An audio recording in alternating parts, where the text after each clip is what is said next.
I don't use the term disgustingly funny very often, but it certainly applies to Dead Snow, Red versus Dead.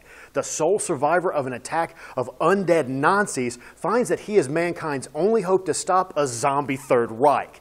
This is one of those rare occurrences where the sequel is even more outlandish, more outrageous than the movie that came before, and it's a hilarious, gory film. This has to be the worst day ever. Martin barely escaped the forsaken Colonel Herzog and his men at the end of the last film, but it cost him his arm. While making his getaway, he crashes his car and ends up in the hospital. He awakens to find that his friend's deaths are now being blamed on him, and the Nazi officer's arm has been mistakenly grafted onto him. To make matters worse, the zombies aren't done killing, they have a mission to complete. To stop Herzog and his army, Martin's going to need to learn to use the power of his cursed arm, trust some unlikely American zombie killers, and raise an army of Russians thirsting for revenge. This is absolutely crazy, and I loved it. It fully embraces both sides of the zom-com genre by giving us disgusting and gross horror along with knee-slapping comedy.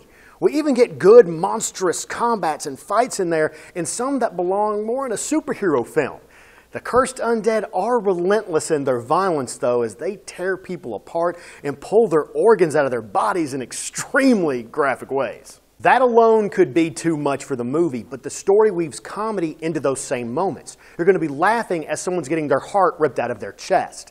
The film takes two separate genres in film and brings them together, not only becoming better than the first Dead Snow, but giving us a horror movie that you're busting a gut at the same time you're being soaked in blood and guts. I felt there were so many ways that this movie could have gone wrong, but it avoided all of the cliches I was worried about, and the main one was in the main character. Instead of giving us a man who's consumed by guilt and pain and fear, Martin pushes all of that down to get the job done and to make us laugh. Vedder Hoel just gives a great performance here. Not only is he going around and trying to do the right thing, but he's doing so while making us laugh out loud and pretty much continually being drenched in blood.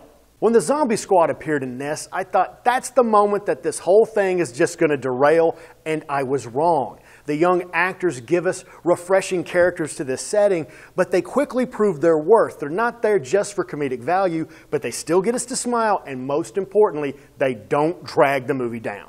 Dead Snow, Red vs. Dead is one of those rare sequels that's even better than the first one, which is a movie I've already recommended to you.